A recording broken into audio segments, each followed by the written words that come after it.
बात स्टार्ट होती है 2019 से, क्या-क्या फेस करना पड़ा है इसकी वजह से। शायद मेरी डेथ भी हो सकती है। मैंने अपनी बॉडी में काफ़ी चीज़ें फेस करना स्टार्ट किया लेकिन उसके बाद से मेरी जो प्रॉब्लम्स थी वो और बढ़ने लग हो रहा है और मेरे पैरों में मुझे बहुत प्रॉब्लम होने लगी थी। Even I was not able to walk properly थी, पूरे टाइम फीवर में थी। इतना मुझे फीवर होता था कि I was not able to open my eye. तो एक अजीब-सी बीमारी है, आप खुद से लड़ रहे होते हो hello everyone, welcome back to my channel. कैसे हैं आप लोग? Hope you all are doing good. सब अच्छे होंगे। बहुत दिनों बाद मैं ऐसे वीडियो बना रही हूँ, पर ये वीडियो का पर्पस बहुत इम्पॉर्टेंट है। इस वीडियो में मैं अपनी रियल एंजाइटी और डिप्रेशन की स्टोरी शेयर करने वाली हूँ, जो मैंने फेस किया है खुद, जो मैंने खुद देखा है कि क्या क्या होता है और मैंने इससे कैसे डील किया है। इवन अभी तक मैं कर रही हूँ, वो सब मैं इस वीडियो में शेयर करने वाली हूँ।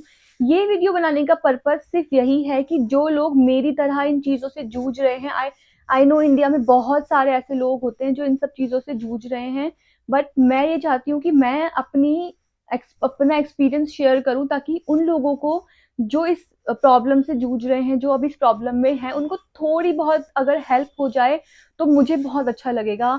अगर मैं उनकी थोड़ी बहुत भी हेल्प कर पाऊँ या थोड़ी भी अगर मैं उनको बता पाऊँ कि कैसे इन सब चीज़ों से निकलना है या कैसे इन सब चीज़ों से डील करनी है। तो वीडियो स्टार्ट करते हैं। सो मेरे हिसाब से डेथ का दूसरा नाम है एंजाइटी एंड डिप्रेशन। जो इंसान इससे जूझ रहा है, जो इंसान इससे सफ़र कर रहा है, वो ही समझ सकता है कि ये क्या है और कैसे आपका दिमाग अपने ही साथ लड़ाई करता है। कैसे आप छोटी-छोटी चीज़ों को भी इतना बड़ा बना देते हैं, इतनी ओवरथिंकिंग करते हैं और कोई रास्ता भी दिखाई नहीं देता है कि हमें क्या करना चाहिए, क्या नहीं करना चाहिए, इन चीज़ों से कैसे बाहर आएँ, हम क्या कर रहे हैं, हमें ये भी पता नहीं चलता है कभी-कभी, जब हमें एंग्ज़ायटी और डिप्रेशन फ़ील होता है बहुत ज़्यादा। और इसके भी फ़ेज़ेज़ होते हैं, कभी आप बहुत नॉर्मल भी हो जाते हो कि आप कभी बहुत पॉज़िटिव हो जाते हो, बट सडनली से ऐसा होता है कि आप बहुत नेगेटिव हो जाते हो। जैसे अभी आप 1 घंटा पहले या 1 मिनट पहले कुछ अच्छा सोच रहे हो कि नहीं, अब मैं ये कर सकता हूँ, मैं ये कर लूँगी, बट उसके सडनली कुछ सेकंड बाद ही या कुछ मिनट्स बाद ही आपको लगता है कि नहीं यार, लाइफ़ में अब कुछ नहीं बचा है, लाइफ़ अब एकदम एकदम खत्म हो चुकी है। अब क्या करना चाहिए कुछ समझ में नहीं आता है। तो मतलब इसके बहुत ही अपोज़िट रिएक्शंस होते हैं, बहुत ही अजीब से रिएक्शंस होते हैं। सो मैं अपनी स्टोरी शेयर करती हूँ कि मैंने कैसे इस चीज़ से डील किया है और मुझे क्या-क्या फेस करना पड़ा है इसकी वजह से। सो या तो बात स्टार्ट होती है 2019 से, जुलाई, ठीक है? जब मेरा पीएचडी में एडमिशन हुआ था उसके बाद से, ठीक है? तब तक मैं एक एनजीओ में काम कर रही थी, तो हमारा एनवायरनमेंट अवेयरनेस का काम होता था, तो हमें फील्ड पे भी रहना होता था उसके लिए। तो वहाँ से कुछ पता नहीं होता था, खाने का कोई टाइम है, कब खाना है, तो मतलब काफ़ी चीज़ें इम्बैलेंस हो जाती थी। तो फील्ड पे रहना है, गर्मी हो, धूप हो, बारिश हो, हर टाइम पे फील्ड पे रहना होता था, तो काफ़ी चीज़ें चेंज हो गई थी लाइफ में, काफ़ी लाइफ इम्बैलेंस हो गई थी, ठीक है? फिर जुलाई में मेरा पीएचडी में एडमिशन हुआ। देन मैंने अपनी जॉब क्विट कर दिया और फिर मैंने अपना पीएचडी स्टार्ट किया। उसके कुछ टाइम बाद ही, नवंबर में, मैंने अपनी बॉडी में काफ़ी चीज़ें फेस करना स्टार्ट किया। जैसे मुझे बहुत ज़्यादा स्टमक पेन होता था, मुझे फ़ीवर हो जाता था रात को और बहुत ज़्यादा प्रॉब्लम में मैं आने लग गई थी। मुझे सर में दर्द, हेडेक, कुछ मतलब बहुत-बहुत चीज़ें मेरे साथ होने लग गई थी, बट मुझे नहीं पता था कि मेरी बॉडी में क्या हो रहा है। तो मुझे ऐसा लगता था कि ये चीज़ें नॉर्मल है, शायद थकान की वज़ह से ये सब हो रहा है। तो मैंने थोड़ा अवॉइड किया, फ़ीवर हो जाता तो मैं मेडिसिन ले लेती थी, तो ये सब चीज़ें मैंने किया, ठीक है? धीरे-धीरे करके फ़ेब आ गया। तो अ, सॉरी, तो धीरे-धीरे करके जैन आ गया। उस टाइम पे मुझे मेरे गले में ना डस्ट इन्फेक्शन हो जाता था, मेरे गले में मुझे प्रॉब्लम हो जाती थी, तो मुझे ना उसकी वज़ह से फ़ीवर आ जाता था। तो मुझे यही लग रहा था कि शायद उसकी वज़ह से मुझे ये सब चीज़ें हो रही हैं। देन मैंने सफदरजंग हॉस्पिटल में दिखाया, तो उन्होंने मुझे उस टाइम पे बहुत ज़्यादा एंटीबायोटिक दिया, बहुत हेवी एंटीबायोटिक दिया था। मैं उसे मेरी बॉडी उसे मतलब सहन भी नहीं कर पा रही थी, इतना ज़्यादा एंटीबायोटिक उन्होंने मुझे दिया। मैंने वो एंटीबायोटिक्स लिया अपने लिए, ठीक है? और सफदरजंग हॉस्पिटल है, ऑब्वियसली बड़ा हॉस्पिटल है, तो मैंने वो सब कुछ फ़ॉलो किया जो उन्होंने कहा, मैंने सारी मेडिसिन लिया। लेकिन उसके बाद से मेरी जो प्रॉब्लम्स थी वो और बढ़ने लग गई। मैं और बीमार रहने लग गई, मुझे ना फ़ीवर आने लग गया, हर रोज़ रात को मुझे फ़ीवर होने लगा, बहुत ज़्यादा फ़ीवर होने लगा और मैं बहुत परेशान हो गई। मेरी बॉडी जैसे अलार्म कर रही थी कि something is happening bad, my body was alarming me कि कुछ तो गलत हो रहा है मेरी बॉडी के साथ में, कुछ तो खराब हो रहा है, ठीक है? सो 2020 कि फिर 2020 में फ़ैब में मैं अपने फ्रेंड्स के साथ में आगरा घूमने गई थी। तब तक मैं वो मेडिसिन ले रही थी जो मुझे सफदरजंग से मिली थी। उसके बाद में मेरे नेक एरिया में मुझे यहाँ पे लम्प्स होने लग गए थे, लाइक 3 लम्प्स यहाँ और 3 लम्प्स यहाँ, और वो इतने ज़्यादा मोटे और हेवी हो गए थे। Even I could not sleep at that time. But मुझे लगा कि शायद मेडिसिन से कुछ हो रहा है, और मेरे पैरों में मुझे बहुत प्रॉब्लम होने लगी थी। Even I was not able to walk properly, swelling हो गया था अजीब सा। मैंने फिर डॉक्टर को दिखाया वहाँ पे, सफदरजंग में एक बहुत बड़े डॉक्टर थे, I can't take his name. But फिर उन्होंने, लाइक, मे बी कि वो इतना बिजी रहते हैं तो शायद उन्होंने इस चीज़ को इतना सीरियसली नहीं लिया होगा। बट एंड में उन्होंने मुझसे ये बोला कि कोई बात नहीं, अब तुम ठीक हो, यू कैन गो, वो अपने आप सब कुछ ठीक हो जाएगा, तो इतना टेंशन लेने की कोई ज़रूरत नहीं है। और मैं भी थोड़ा नॉर्मल हो गई कि ठीक है यार, इतने बड़े डॉक्टर ने बोला है तो शायद हो ही जाएगा। तो ऑब्वियसली इतना बड़ा हॉस्पिटल है तो आप ट्रस्ट करोगे। तो फिर उसके बाद मैंने मेडिसिन वहाँ की बंद कर दी, जैसा उन्होंने मुझे कहा था कि सब ठीक हो जाएगा। थोड़े दिन बाद मेरी और तबीयत खराब होने लगी, ठीक है। फिर हमारे यहाँ पे एक हॉस्पिटल है, वहाँ पे मैंने विजिट किया। तो जैसे ही मैंने विजिट किया, मैं अपने नेक को दिखाने गई थी क्योंकि मुझे इन्फेक्शन हो जाता था नेक में डस्ट की वजह से, तो वही हो गया था। तो मैंने उनको दिखाया, तो उन्होंने जब मेरा नेक एरिया देखा तो उन्होंने मुझसे कहा कि आप अपना टेस्ट कराओ, ये कुछ और लग रहा है मुझे, ठीक है। तो मैंने टेस्ट वगैरह कराया, पूरा सब कुछ प्रोसीजर किया। देन जब मैंने वो टेस्ट की रिपोर्ट देखी, मुझे डॉक्टर ने बताया कि आपको टीबी हो गया है। उन डॉक्टर ने बताया कि मुझे लिम्फ नोड्स पे टीबी हो गया है और लंग्स में भी आया था। तो बहुत खराब हालत हो गई थी उस टाइम पे। इवन मैं, ऐसा लग रहा था मैं पैरालाइज हो जाऊंगी। इवन शायद मेरी डेथ भी हो सकती है, मतलब इस उस टाइम पे ये हो गया था मेरे साथ में। जब उन्होंने मुझे ये बताया, आई वॉज नॉट एक्सपेक्टिंग दिस कि मुझे टीबी हो सकती है। आई मुझे बिल्कुल भी ऐसा नहीं लगा था कि ऐसा कुछ हो सकता है। बट ठीक है, मतलब जो होना होता है वो हो ही जाता है। तो मैं बहुत ज़्यादा रोने लगी, मतलब बिकॉज़ आप एक्सपेक्ट नहीं कर रहे हो, तो सडनली कुछ चीज़ हो जाती है तो आप बहुत ज़्यादा, आई कैन एक्सप्लेन दिस। सो ठीक है, इंडिया में 70% लोगों को हो ही जाता है। सो फिर हमारा ट्रीटमेंट स्टार्ट होता है, और उस टाइम पे मार्च आ जाता है। मार्च आने के बाद उस टाइम पे कोविड आ गया, ठीक है। कोविड आ गया तो सारे हॉस्पिटल्स फिर बंद होने लग गए थे, या फिर कुछ कुछ डिपार्टमेंट्स खुले होते थे, काफ़ी सारे डॉक्टर्स नहीं होते थे, तो काफ़ी प्रॉब्लम मुझे फेस करनी पड़ी उस टाइम पे। और मैं ठीक से चल नहीं पाती थी, मेरी बहन मुझे लेकर जाती थी चल के, क्योंकि मैं ऑलमोस्ट पैरालाइज जैसा मेरे को होने लगा था उस टाइम पे। मैं पूरे टाइम वॉमिटिंग कर रही थी, पूरे टाइम फीवर में थी। इतना मुझे फीवर होता था कि I was not able to open my eyes even, मतलब मुझे कुछ नहीं पता होता था कि आसपास क्या हो रहा है क्या नहीं हो रहा है। और मुझे ऐसा लगता था कि शायद मैं कुछ दिन बाद मर ही जाऊंगी। लाइक उस टाइम इतना नेगेटिव होने लग गया था मुझे, और मैं बहुत बीमार हो गई थी लिटरली। फिर जैसे जैसे करके मैंने अपना मेडिसिन 2-3 महीने का एक साथ लिया, क्योंकि कोविड आ गया था, सब कुछ लॉकडाउन आ गया था, सब कुछ बंद हो गया था। तो ऐसे धीरे धीरे करके मेरा ट्रीटमेंट चला फॉर 1.5 ईयर ट्रीटमेंट चला। फिर आ जाता है 2020 का सितंबर, ठीक है। इट वॉज 17 सितंबर, एक दिन पहले मेरे बर्थडे से, मेरा 19 को बर्थडे आता है, तो ये था 17 सितंबर का दिन था, ठीक है। मैं नॉर्मली बीमार तो मैं थी ही, मेडिकेशन पे थी, तो कहीं फोकस नहीं हो रहा था, इस दिमाग में बहुत टेंशन थे और काफ़ी चीज़ें चल रही थी लाइफ में। तो सडनली से मैं ऐसे बात कर रही थी फ़ोन पे, ठीक है, किसी से। तो सडनली क्या होता है मेरे साथ कि मैं फ़ोन पकड़ ही नहीं पाती हूँ, मतलब मेरे हाथ और पैर ऐसा लग रहा था कि वो है ही नहीं, मुझे फ़ील ही नहीं हो रहे थे, ऐसे शिविर होने लगे मेरे हाथ और पैर। और मैं फ़ोन होल्ड करने की कोशिश कर रही हूँ, पर वो होल्ड नहीं हुआ, वो मुझसे गिर गया, ठीक है। मुझे समझ ही नहीं आ रहा है कि मुझे क्या हो रहा है। फिर मुझे ब्रीथिंग इश्यूज़ होने लगे, तो मैं इतना लाउड चिल्लाई, फिर सारे घर वाले मतलब डर गए और वो आए। फिर उसके बाद बहुत ज़्यादा गंदा वाला मुझे पैनिक अटैक आया, एंग्ज़ायटी अटैक आया, ठीक है। उस टाइम तक मुझे नहीं पता था कि what is anxiety attack, what is this, depression क्या होता है, मतलब पता था, लेकिन कैसा होता है, क्या होता है, एंग्ज़ायटी अटैक में क्या-क्या होता है, क्यों होता है, ये मैंने सुना भी नहीं था किसी के मुँह से। मुझे ज़्यादा शिविर कर रही थी मैं, और मुझे कुछ समझ नहीं आ रहा था। मैं बहुत ज़्यादा डरी हुई थी। मुझे ऐसा लग रहा था कि someone is trying to kill me, कोई मुझे मारने आ रहा है। तो मैं अपने फादर से बोल रही थी कि प्लीज़ मुझे बचा लो, वो मुझे मार डालेगा। लाइक इस तरह से मैं बिहेव कर रही थी, और ये पहली बार मेरे साथ ऐसा हो रहा था। मुझे खुद समझ नहीं आ रहा था कि मैं क्या कर रही हूँ। और इन सब चीज़ों में मैं बोलूँगी कि मेरे फादर ने मुझे सबसे ज़्यादा सपोर्ट किया था, जब मुझे टीबी हुआ था और ये सब चीज़ें मेरे साथ हो रही थी। He was there with me all the time. Okay, तो उसके बाद जब ये सब चीज़ें हुई, तो मुझे इमरजेंसी में लेके जाया गया। उसके बाद वहाँ पे डॉक्टर ने मुझे बताया कि एंग्ज़ायटी अटैक आया था और उन्होंने मुझे कुछ पिल्स वग़ैरह दिए थे और उन्होंने मुझे एक एसओएस पिल दिया था जो उन्होंने कहा था कि जब आपको ये चीज़ दोबारा से फ़ील हो तो आप ये पिल ले लेना ताकि ऐसा दोबारा से मतलब इतना ज़्यादा ना हो, वो कंट्रोल में आ जाए। ठीक है, तो ये चीज़ें फिर उसके बाद मेरे साथ इतनी ज़्यादा होने लगी फ्रीक्वेंटली, मतलब जब मुझे कोई भी टेंशन होती थी, हल्की भी टेंशन या कोई भी स्ट्रेस होता था ना, तो मुझे ना सेम फ़ील होने लग जाता था। मेरी साँस फूलने लगती थी, मुझे ब्रीथिंग प्रॉब्लम हो जाती थी बहुत ज़्यादा। मुझे ऐसा लगता था कि मेरे गले में और चेस्ट में कुछ अटका हुआ है, मेरे लंग्स में कुछ प्रॉब्लम हो गई है, तो बहुत ज़्यादा प्रॉब्लम होती थी। मेरे हाथ-पैर शिविर करने लगते थे, मतलब नहीं समझ में आता था कि क्या हो रहा है, मतलब दुनिया एकदम खत्म हो जाती थी उस टाइम पे मेरे लिए। तो ये ऐसा लग रहा था कि किसी ने पता नहीं क्या हो गया है मुझे कि लाइफ इतनी बेकार हो गई थी। और ये जो चीज़ हुई थी मेरे साथ फर्स्ट टाइम 17 सितंबर को हुई थी और 19 को मेरा बर्थडे था। तो मेरे फ्रेंड्स वगैरह ने सबने मतलब काफ़ी मुझे चीयर अप किया था। मेरी बेस्ट फ्रेंड अविनाश, सबने बहुत ज़्यादा चीयर अप किया था। मतलब सब मेरे साथ थे उस टाइम पे मेरे सपोर्ट के लिए। तो मतलब ये सब चीज़ें मेरे साथ हो रही थी और ये फ्रीक्वेंटली होते ही जा रही थी। मतलब बार-बार, बार-बार होते जा रही थी और मुझे समझ में नहीं आ रहा था कि मैं कैसे इस चीज़ से निकलूँ।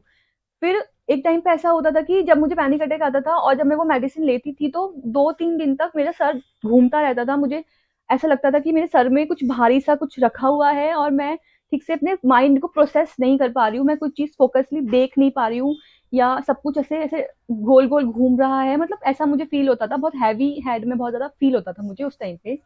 ऐसे करते-करते आज इस चीज़ को ऑलमोस्ट 5 इयर्स हो गए हैं और ये चीज़ें फ्रीक्वेंटली होती जा रही थी। उस टाइम पे इतना ज़्यादा हो रहा था, मुझे समझ नहीं आ रहा था कि मैं कैसे इन सब चीज़ों से डील करूँ। जब ये चीज़ें होती थी, कोई टेंशन होती थी तो ट्रिगर हो जाता था, उसके बाद मैं मेडिसिन लेती थी, उसके बाद वो थोड़ा-सा कंट्रोल में आता था, फिर मैं सो जाती थी, उसके बाद फिर मुझे वही लगता था कि मेरा सर बहुत हैवी हो रहा है और मैं कुछ भी नहीं कर रही थी लाइफ़ में उस टाइम पे, कुछ भी नहीं। मतलब मैं इस चीज़ से इतना बॉदर हो गई थी कि मैं कुछ भी नहीं कर पा रही थी, ना मैं स्टडी कर पा रही थी, ना मैं अपनी लाइफ़ में कुछ प्रोग्रेस कर पा रही थी।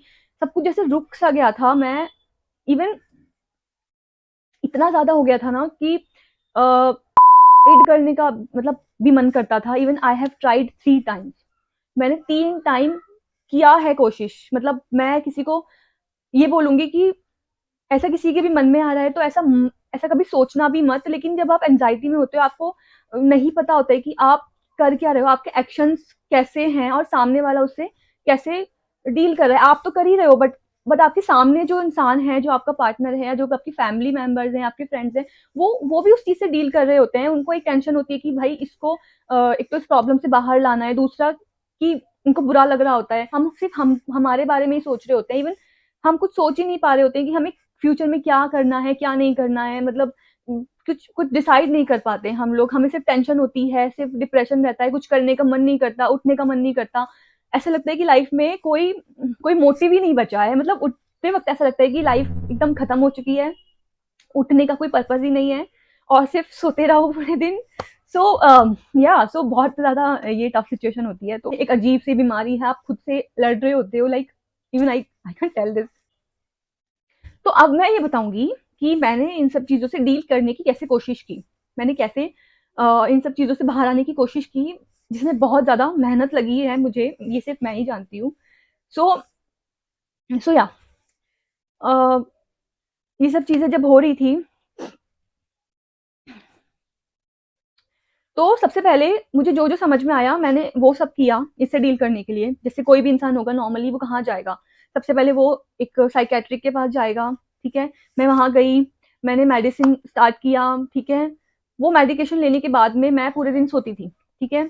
एक तो पहले ही मैं इतना फ़ोकस नहीं कर पा रही थी लाइफ़ में, दूसरा वो मेडिसिन जब मैंने स्टार्ट किया तो मेरा फ़ोकस ना बिल्कुल ही खत्म हो गया। वो whole day I was sleeping, ठीक है? मैं कुछ नहीं कर रही हूँ, सिर्फ़ सो रही हूँ। ऐसे करते-करते काफ़ी टाइम निकल गया, मैं सिर्फ़ सो रही हूँ, ठीक है? कुछ नहीं कर पा रही हूँ। फिर मुझे लगा कि यार ऐसे तो मतलब क्या मतलब मैं अगर लाइफ़ में अगर मैं जागी हुई हूँ, तो मैं टेंशन में हूँ, डिप्रेशन में हूँ और अगर मैं दवाई ले रही हूँ, तो मैं सिर्फ़ सो रही हूँ। तो मुझे ऐसा क्या करना है कि मैं जागते हुए भी नॉर्मल रहूँ और मुझे दवाई की ज़रूरत ना पड़े, सोने की ज़रूरत ना पड़े। तो ये बहुत टफ़ चीज़ थी। तो मैंने क्या किया कि चलो ठीक है, मैंने मेडिसिन तो लिया था, फिर मैंने काउंसलिंग भी लिया, ठीक है? मैंने काउंसलिंग लिया, मैंने बहुत सारे सेशंस लिए थे। वो सेशंस में ना मतलब वो सारी चीज़ें वो मुझसे पूछती थी, मेरी साइकियाट्रिस्ट थी, वो मुझसे पूछती थी कि आप बताओ आपको क्या चीज़ें ट्रिगर कर रही हैं, क्या-क्या हो रहा है, क्या-क्या नहीं हो रहा है। मैंने काफ़ी टाइम काउंसलिंग सेशंस भी लिए थे। काफ़ी, बट मुझे क्या होता था ना कि मेरे साथ उल्टा होता था। जब वो मुझसे पूछती थी कि आपके को क्या चीज़ें ट्रिगर करती हैं, आप ये बताओ, आप अपनी फैमिली के बारे में बताओ, अपने करियर के बारे में बताओ, तो मैं वो जब चीज़ें याद करती थी, सब चीज़ें बोलती थी ना, तो वो चीज़ें ना और ट्रिगर हो जाती थी। तो मैं जब काउंसलिंग लेके घर आती थी ना, तो मुझे वो ना और ज़्यादा ना बॉदर करने लगती थी चीज़ें, और ज़्यादा ना सब मेरे को ऐसा लगता था कि सब मेरे सामने ही आ गया है वापस वैसा का वैसा ही, जो मैं भूलने की कोशिश कर रही थी। देन मैंने फिर योगा जॉइन किया उसके बाद में, ठीक है? तो वहाँ पे मेरे साथ योगा करने आती थी, शी वाज़ अ नर्स, ठीक है?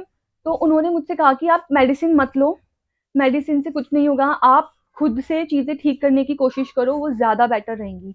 तो मेडिसिन मैंने स्टॉप कर दिया, और काउंसलिंग से भी मुझे लग रहा था कि मुझ पे इतना इफ़ेक्ट नहीं आ रहा है, तो मैंने वो भी बंद कर दिया। Then I started doing yoga, yoga and meditation मैंने स्टार्ट किया। तो जब मैंने मेडिटेशन स्टार्ट किया, तो मुझे फ़ोकस ही नहीं होता था। सब लोग जैसे मेडिटेशन कर रहे होते थे, तो मैं कहीं और ही खोई होती थी, मुझसे बिल्कुल नहीं होता था वो, मतलब वो होता ही नहीं था मुझसे। हाँ, योगा मैं कर लेती थी, वो फिज़िकल एक्टिविटी तो वो मैं कर लेती थी, बट मेडिटेशन का पार्ट मेरे से नहीं होता था, वो मैं स्किप कर देती थी। तो ऐसे ही चलता रहा। वही मैं मेडिटेशन कर रही हूँ, योगा कर रही हूँ, बट मेडिटेशन मुझसे हो नहीं रहा है। प्लस मैंने अपनी मेडिसिन छोड़ दी, काउंसलिंग छोड़ दी, ठीक है? तो लाइफ में ना बहुत ज़्यादा चीज़ें ना बिगड़ गई, बहुत ज़्यादा खराब हो गई, मतलब। तो मुझे ऐसे अजीब-अजीब से थॉट्स आते थे, डर लगता था, हर चीज़ से डर लगता था, मुझे लगता था कि कोई मुझे मारने आ रहा है। पर धीरे-धीरे जब मैंने योगा स्टार्ट किया ना, तो मुझे थोड़ा-थोड़ा लाइक फिज़िकली अच्छा फ़ील हुआ कि मैं एटलीस्ट अपनी बॉडी के लिए कुछ कर रही हूँ, ठीक है? कुछ नहीं तो एटलीस्ट मैं सीख रही हूँ कुछ, ठीक। तो मैं ये भी करती थी, प्लस मैं अपनी पीएचडी भी कर रही थी, तो धीरे-धीरे मैंने उस पे भी काम करना स्टार्ट किया, क्योंकि वो चीज़ भी काफ़ी पीछे रह गई थी, तो वो मैंने दोबारा से स्टार्ट किया करना। ठीक है? उसके बाद में क्या होता है ना, अब मैंने योगा तो सीख लिया और मैं करने भी लग गई, ठीक है? पैनिक अटैक्स वाली चीज़ थी, वो अभी भी हो रही थी। हाँ, वो मतलब पहले से अब मैं उस चीज़ को समझने लगी थी, तो अब वो चीज़ मुझे इतना ज़्यादा ना इफ़ेक्ट नहीं कर रही थी, लेकिन हाँ, अभी भी चीज़ें हो रही थी, और मैं मेडिसिन लेती थी वही वाली जो उन्होंने मुझे रिकमेंड किया था, प्रिस्क्राइब किया था, तो मैं वही लेती थी। फिर मुझे सडनली से ना ऐसा लगा कि मैं ना लाइफ़ में ना बहुत पीछे हो गई हूँ। ये जो डिप्रेशन और एंग्ज़ायटी है ना, इसने मुझे ना लाइफ़ में ना बहुत चीज़ें खोने पे मजबूर कर दिया है। मैं लाइफ़ में जो अब तक मुझे ले लेना चाहिए था, वो मैं नहीं ले पाई हूँ। तो मैंने फिर खुद से डिसाइड किया कि मैं अपने आप को चेंज करूँगी। बहुत मुश्किल से मैंने ये डिसाइड किया, बहुत सोचा, बट मैं क्या करूँगी मुझे ये नहीं पता था, बट मैंने सोचा कि हाँ, अब मैं अपनी लाइफ़ में और स्ट्रेस नहीं रखूँगी, मुझे अपनी लाइफ़ को सॉर्टेड करना है कैसे भी करके। फिर मैंने लेकिन ऐसा होता है ना कि आप जो बहुत ज़्यादा एंग्ज़ायटी और डिप्रेशन में जो इंसान होता है ना, उसके साथ ऐसा होता है कि जैसे अभी आप कुछ अच्छा सोच रहे हो, आपने सोचा कि नहीं, सुबह उठ के आपने सोचा कि हाँ, मैं अब अपने साथ अच्छा ही करूँगी, चाहे कुछ भी हो जाए। लेकिन वही रात होते-होते ना एक अजीब-सा डर आपके मन में आ जाता है कि एक एक लैक ऑफ कॉन्फिडेंस आ जाता है, एक डर आ जाता है, ऐसा लगता है कि कुछ सही नहीं है लाइफ़ में, कुछ अजीब-सा है, कुछ डर है। बट धीरे-धीरे करके उसको मैंने सोचना बंद किया, मैं अच्छी चीज़ों पे फ़ोकस करने लगी। मैंने अपने लिए एक्सरसाइज़ करने के लिए दिन में 1 घंटा निकाला, योगा करने के लिए 1 घंटा निकाला कैसे भी करके।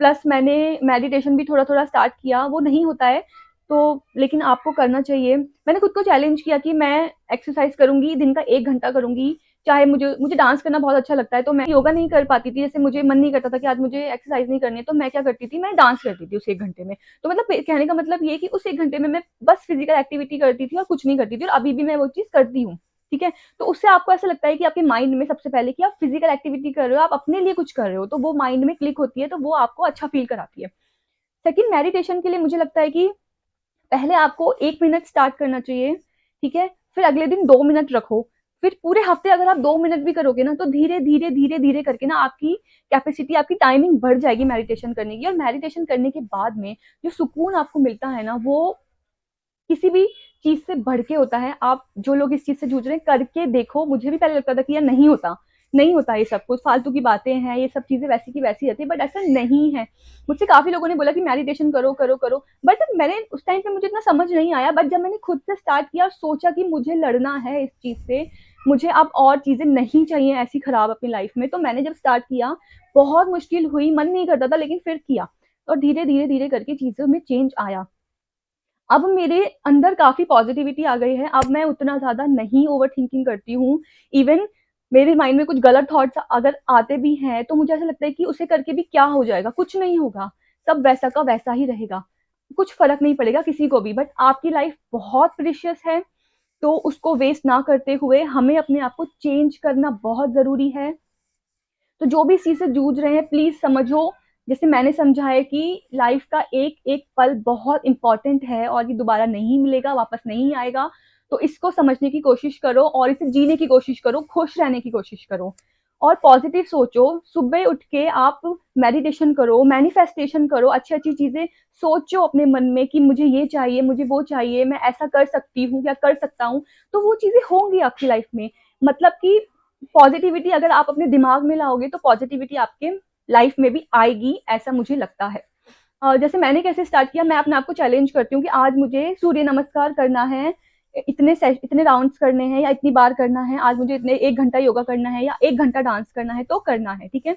प्लस मैं जो है जूसेस वगैरह ले ले रही हूँ अभी, जैसे बीटरूट, अभी जैसे सर्दियाँ हैं तो बीटरूट, कैरट और ये आंवला का जो जूस होता है उसको मैं ले रही हूँ। वो बहुत ज़्यादा हेल्दी होता है हमारे डाइजेशन के लिए, स्किन के लिए, ब्लड के लिए, ब्लड सर्कुलेशन के लिए।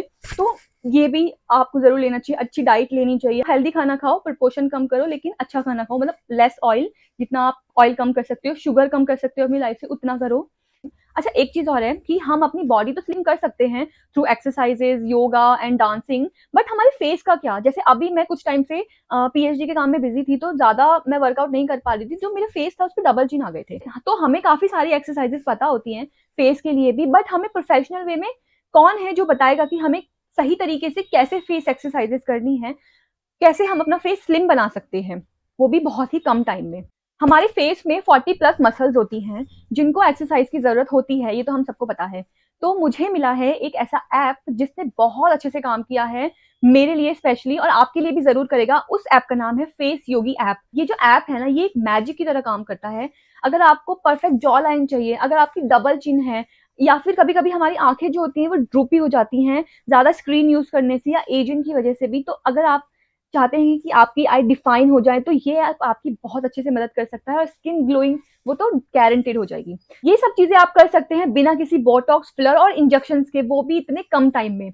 ये ऐप यूज़ करना बहुत ईज़ी है और रिजल्ट्स आपको सिर्फ 1 हफ्ते में दिखने लग जाएँगे। ये जो ऐप है आपकी पहले दिन में फ़ोटो क्लिक करता है और पूरे 7 दिन तक करता है, ताकि आप वो इम्प्रूवमेंट जो आपके अंदर आ रहा है, वो आप देख सकें, कि आप खुद से जान सके कि कितना इम्प्रूवमेंट आपके अंदर आ रहा है। और लिटरली ये बहुत बेस्ट तरीका है। तो ये एक बहुत ही आसान और बहुत ही अच्छा तरीका है अपने फेस को एक मॉडल लुक देने के लिए। और मॉडल लुक नहीं तो कौन नहीं चाहता कि उसका फेस स्लिम हो, जॉ लाइन उसकी शार्प हो या वो अच्छा दिखे। अगर आप भी चाहते हैं कि आपका फेस अच्छा हो जाए, आपकी स्किन ग्लोइंग हो जाए और आपको एक प्रोफेशनल वे में हेल्प मिले, तो इस ऐप के थ्रू आप अपनी डबल चिन कम कर सकते हैं, अपनी जॉ लाइन अच्छी बना सकते हैं और काफी अच्छी-अच्छी एक्सरसाइजेज ये बताता है।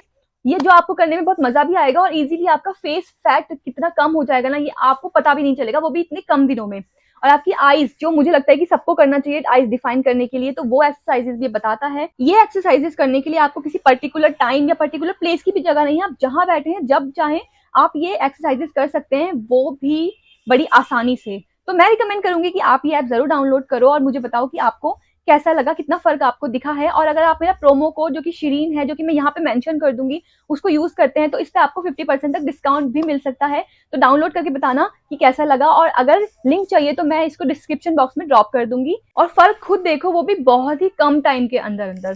तो बताना आप मुझे, आपको ये ऐप कैसा लगा यूज करके। तो वापस आ जाते हैं हमारी वीडियो की तरफ। लाइक, तो मैं यही कहना चाहूंगी उन लोगों को जो इस चीज से अभी भी सफर कर रहे हैं, अपनी लाइफ में पॉजिटिविटी लाइए। चीज़ें धीरे-धीरे ही चेंज होती हैं, एक साथ कुछ चेंज नहीं होता है। अगर आप सोचते हैं कि अ, आज मैं सब कुछ चेंज कर दूँगी और कल सब वैसा ही हो जाएगा, तो एकदम से नहीं होगा। धीरे-धीरे करके चीज़ें चेंज होती हैं, सब कुछ अचानक से कुछ भी नहीं होता है। तो लास्ट में बस मैं यही कहना चाहूँगी कि अपनी लाइफ को पॉजिटिव बनाओ, अच्छे से रहो। मेरा वीडियो बनाने का पर्पज़ सिर्फ़ यही था कि मैं मेरे जैसे कुछ लोगों की मदद कर पाऊँ अपने एक्सपीरियंस के थ्रू, जो इस चीज़ से जूझ रहे हैं। आई होप कि ये वीडियो आपको अच्छा लगा होगा। अगर आपको अच्छा लगा है तो प्लीज़ लाइक करना, चैनल को सब्सक्राइब करना और शेयर भी करना, ताकि कुछ और लोग भी मेरी इस स्टोरी से कुछ सीख पाएँ, जिनको इनकी ज़रूरत है। अपना बहुत अच्छे से ध्यान रखो, पॉजिटिव रहो, सब कुछ पॉजिटिव हो जाएगा, लाइफ बहुत अच्छी है, बहुत सब कुछ ठीक हो जाएगा, डोंट वरी। अपना ध्यान रखो, अपनी फैमिली का ध्यान रखो। Love you all, bye bye, मिलते हैं नेक्स्ट वीडियो में।